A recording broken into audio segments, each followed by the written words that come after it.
O som chega antes da imagem. Cascos pesados, batendo contra a terra úmida. Um homem chamado Virmondes Martins Borges escuta isso em 1918, no interior de Uberaba, Minas Gerais. 28 búfalos indianos acabam de descer de um navio vindo de Calcutá. Sua carga viva respirando pesado, desconfiada. Ele paga com a vida inteira de economias. Todos os que ele tinha juntado em 40 anos de trabalho rural, os animais respiram fundo. Estranho. Seus olhos largos e escuros percebem este lugar, este pasto verde, como se nada fizesse sentido. Virmondes pensa: ele vai ganhar ou perder tudo isso aqui, neste momento. Ninguém no Brasil tinha criado búfalos indianos em escala comercial antes. Ninguém sabia se a espécie funcionaria em terra tropical. Ele nem sequer sabe, naquele instante, se os búfalos vão conseguir sobreviver em um ambiente completamente diferente daquele que seus corpos evoluíram para habitar. 28 corpos vivos. 28 possibilidades de fracasso total. 28 razões pelas quais ele deveria ter mantido seu dinheiro seguro, investido em algo conhecido. Mas ele fez a aposta, fez ela sozinho, sem parceiros, sem consórcio, sem segurança de que funcionaria. Antes de 1918, não tinha um único búfalo indiano documentado vivendo em todo o Brasil. Nenhum. A espécie era asiática pura, moldada durante 3.000 anos para o subcontinente indiano, para clima quente úmido permanente, para aquela paisagem específica de água e lama. Os agricultores brasileiros criavam gado europeu e zebuíno. Ponto final.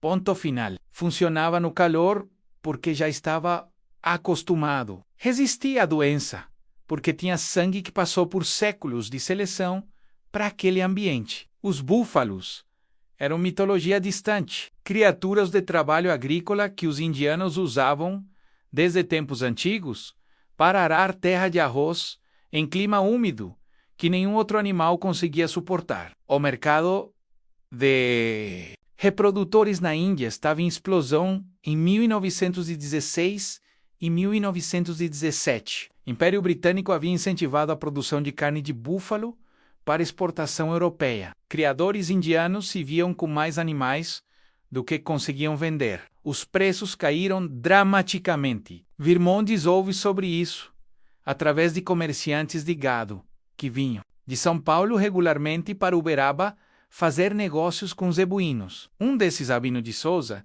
lhe mostra um catálogo de importação de Londres. Búfalos indianos saindo de Calcutá todos os meses. Baratos. Virmondes é agricultor e criador, não cientista, não pesquisador. Mas ele pensa diferente de seus vizinhos, diferente de seus competidores, diferente de toda a cultura agrária ao seu redor. Ele pensa: e se aquilo que não funciona em outro lugar consegue funcionar aqui? E se o que sobrevive em um continente consegue prosperar de forma inesperada em outro? Aquele pensamento o devora durante meses.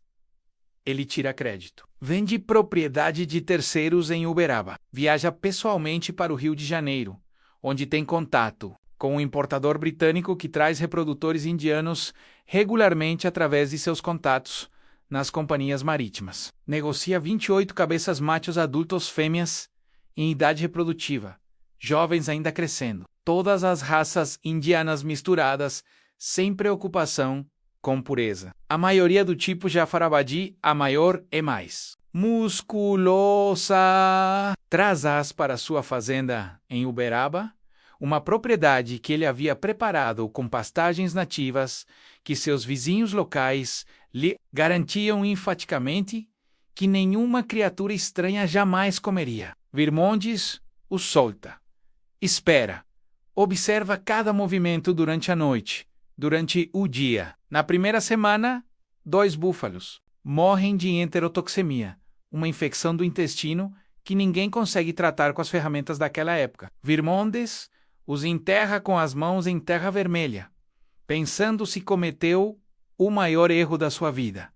Na segunda semana, nada. Na terceira semana, um terceiro morre. Ele está pronto para render-se completamente, vender os 25 restantes para qualquer pessoa que queira pagar qualquer preço, recuperar alguns centavos, voltar para a criação tradicional que ele conhece desde criança. Aquela que é segura, mas então aconteceu algo que ninguém naquele momento esperava que fosse possível.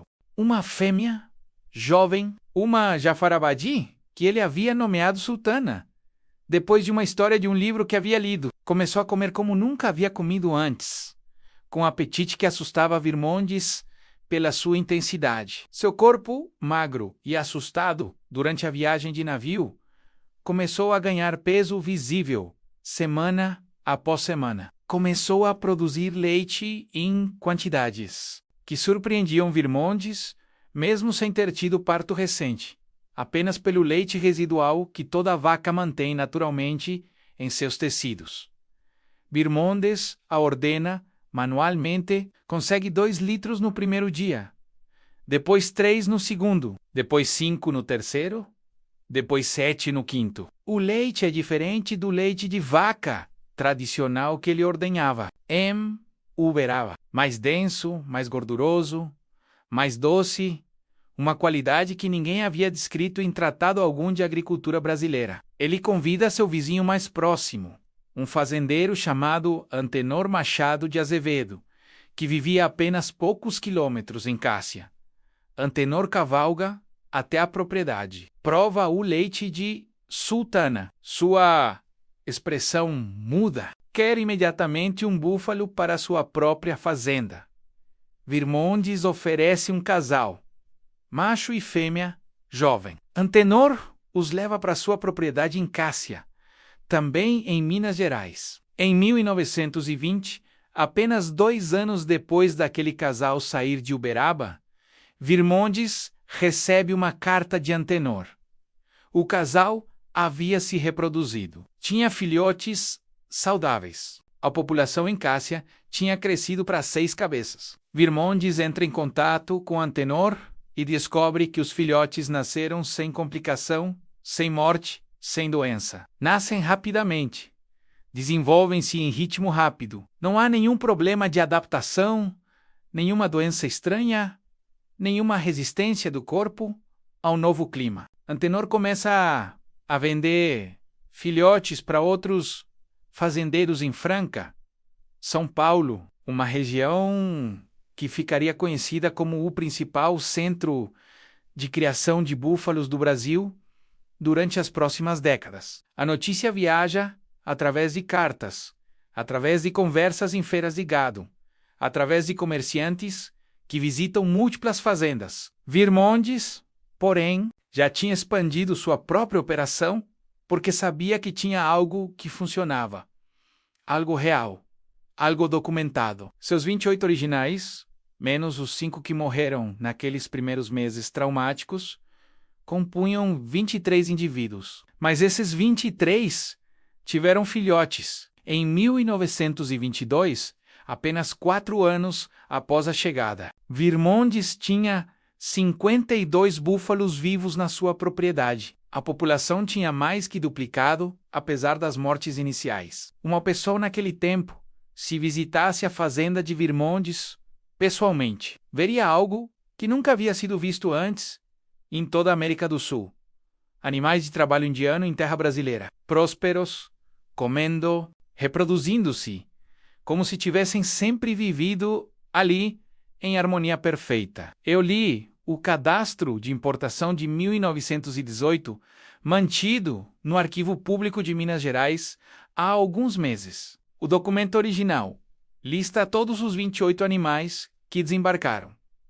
Nomes individuais, datas de nascimento aproximadas, descrição detalhada de pelagem e características físicas. Tudo registrado em caligrafia cuidadosa do século XIX. Virmondes queria prova de que havia feito aquilo. Queria que o mundo, ou pelo menos seu mundo local, soubesse. Se você tem curiosidade profunda sobre como uma pessoa comum, sem prestígio acadêmico, consegue fazer história genuína. Se você quer entender como alguém que ninguém acreditava conseguiu provar que o impossível é apenas improvável, se inscreva agora neste canal, porque vamos contar histórias que ninguém mais está contando. Porque a próxima parte conta como tudo quase desabou completamente, como Virmondes quase perdeu tudo.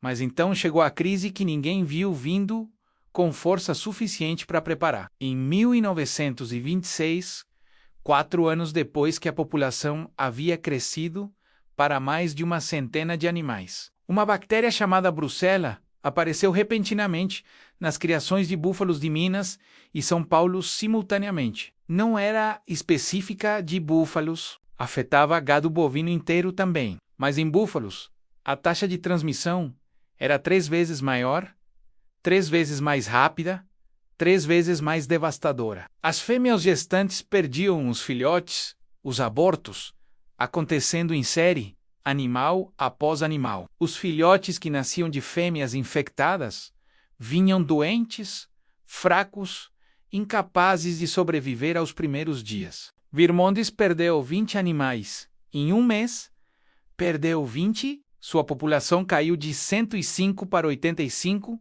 em apenas 30 dias. Ele estava devastado, além do que havia imaginado que pudesse estar devastado. Pensou em acabar com o rebanho inteiro, destruir toda a operação, voltar para o zero absoluto, reconhecer que havia cometido o erro de sua vida. Mas uma coisa salvou seus planos completamente.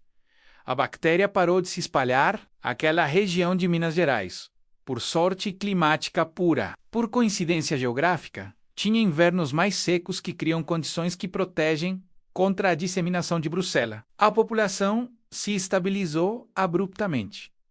Virmondes introduziu quarentena rigorosa para todos os animais novos que chegavam. Testou cada criação diligentemente. O rebanho começou a se recuperar lentamente, mas de forma constante. Havia, porém, um segundo problema que era ainda mais perigoso do que doença animal. As autoridades do governo começaram a questionar se búfalos importados eram legais em solo brasileiro, se representavam um risco biológico para o gado tradicional. Se Virmondes tinha documentação apropriada da Índia, a burocracia brasileira não tinha nenhuma regulação estabelecida para espécies não nativas de gado bovino. Era um vácuo legal completo, onde qualquer coisa poderia acontecer, onde Virmondes poderia ser proibido de continuar criando sua espécie. Sem aviso, Virmondes foi forçado a fornecer documentos, cartas do importador britânico, comprovantes de pagamento das transações, certificados de saúde animal da Índia, registros de cada nascimento e cada óbito da população brasileira de búfalos. Isso levou 6 meses de negociação constante com autoridades agrícolas que não entendiam o que estava acontecendo. Enquanto isso, seus vizinhos começaram a se mover, mas não contra ele, a favor dele. Antenor Machado escreveu cartas para o governo, dizendo que búfalos eram economicamente viáveis, que produziam leite de qualidade superior, que se vendia por preço melhor, que era importante permitir a criação continuada. Outros criadores de Franca fizeram o mesmo. A pressão pública salvou Virmondes de qualquer banimento regulatório. Mas houve um terceiro obstáculo, este puramente econômico e de mercado. O mercado de carne de gado estava em boom especulativo. O preço de boi gordo triplicou em apenas 3 anos. Entre 1927 e 1930, os criadores de gado tradicional estavam obtendo ganhos enormes, com zero risco. Por que tomar risco com uma espécie nova, não testada, diferente? Os jovens criadores começaram a abandonar a criação de búfalos. A população cresceu lentamente em 1927, em 1928, cresceu ainda mais lentamente. Em 1929, quase parou de crescer.